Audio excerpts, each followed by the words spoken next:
A world of infinite potential. Episode 6 of Alien. Earth begins with us back in the present on Prodigy Island, with Wendy enthralled by the swiftly expanding xenomorph. Kirsch quickly reassures Joe that Wendy removed an adult by herself using a small knife, thus she could manage herself. Kirsch reminds Joe that Wendy is the future, and that she has a bright future ahead of her. Therefore, he is not very concerned about what is occurring today. Additionally, he disparages Joe's plan to bring her home, so they can live together as a family. Adam Ines, Arthur, and Dame Sylvia watch over Nibs in the meantime. The latter wants it corrected, and is upset over Nibs' unexpected declaration that she is pregnant. Dame Sylvia quickly reminds him that her mood swings and outbursts are caused by the trauma she experienced during her time at the crash site. However, Adam Ines determines that a complete memory wipe is the best course of action in lieu of rehabilitation. Even though Dame and Arthur don't agree, Arthur gets fired for defying a clear directive. The memory wipe for Nibs has been successful. In the hallway, Joe talks to Wendy about his worries regarding the xenomorph. Wendy, however, is unconcerned about the situation and is certain that this marriage is one of the better ones. Wendy informs Joe that she doesn't want to go with him and that she wants to keep experimenting with it. Barrister McAfee serves as a moderator, directing the proceedings as Boy Cavalier arrives to meet with Yutani's CEO. The five have recruited him to try to mediate this meeting and reach a consensus over what to do with this wrecked ship.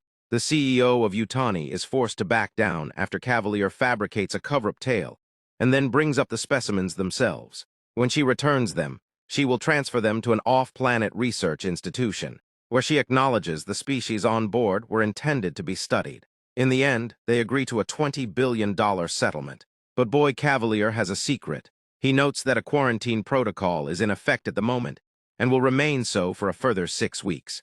After the discussion, Miss Yutani, who is furious, agrees that Morrow should proceed with his proposal. Morrow plans to generate turmoil and undermine the facility. The Xeno and the specimens will subsequently be exfiltrated by him. It's interesting to note that Morrow and Kirsch end up arguing verbally in the elevator later, with Morrow claiming to see the old toy shortly. Feeling uneasy and anxious about his plans to sabotage, Slightly visits Joe. It's interesting to note that he is actually drawing a route of escape, but on an island encircled by sea. That's easier said than done. Tries to bring Joe into the lab, but his desperate gesture comes across as a little too strange and uncomfortable. So Joe goes on patrol with his friends. As the quickly changing xenomorph looks on, Wendy appears to be grasping the alien language back in the lab and begins to communicate the sounds. Ocellus observes all of this from its cage as well, focusing especially on Toodles when he goes into the lab by himself to feed them all.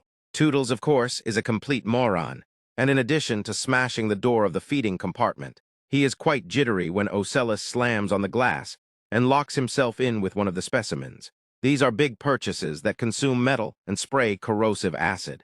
Eventually, it kills the synth by burning it, consuming the robotic components. When Wendy arrives to interview Dame Sylvia, she discovers that Nibs has had her memory erased. She argues that Nibs had corrupt data and supports the memory wipe. Wendy questions the lab and the facility because she thinks that humanity, not the aliens, is the true problem. Joe arrives at the lab to visit Arthur while he is packing up his equipment. Given that he takes pride in his work, he is shocked to learn that the man has been sacked. Joe asks if he feels comfortable around violent species who seek to kill, procreate, and destroy everything in a straightforward manner. Arthur pretends to be comforting him while typing on his computer that he should take Wendy and go immediately. He also takes off the synth trackers and, just for good measure, drops down a boat code. An error message verifying that Toodles' signal has been lost appears on the screen as Joe exits. Kirsch observes slightly as he and Arthur enter the lab. They discover him destroyed there. He doesn't try to call for assistance or wear any protective gear. Rather doing that, he opens the door and lets the synth out by himself, leaving it open. Slightly more time is now available to open the other lab doors and lock Arthur in, leaving him alone with the animals. Kirsch watches from his tablet on the plane as the facehugger works. Kirsch chooses to remain silent and doesn't inform Boy Cavalier of what is going on.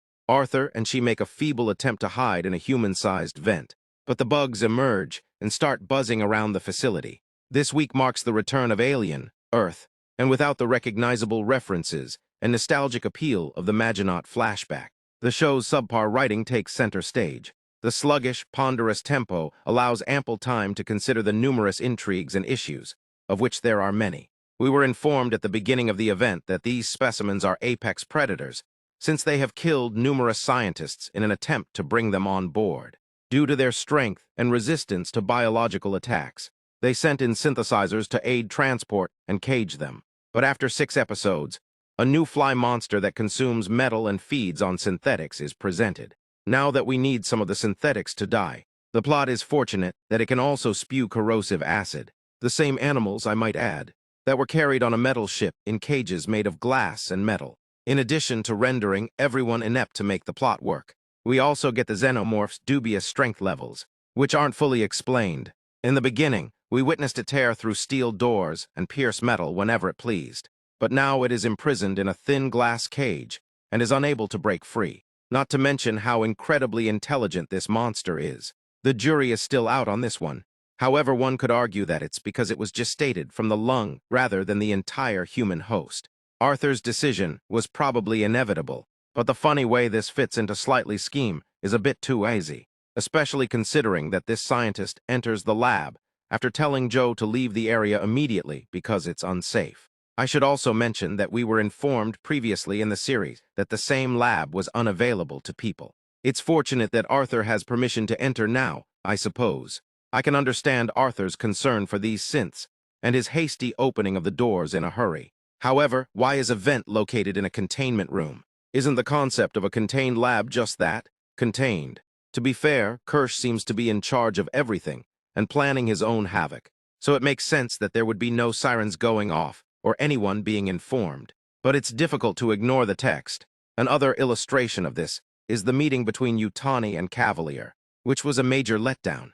We are aware that Morrow has downloaded every ship file into his mind, which presumably includes the video from the Petrovich sabotage. Why didn't Yutani mention or use this during the meeting? It just seems strange that Morrow would not bring up Yutani's enormous loyalty thus far, especially once she folds and confesses to bringing specimens to Earth. I could go on, but in the end, Alien Earth has been a huge letdown, and the bad writing isn't making things any better.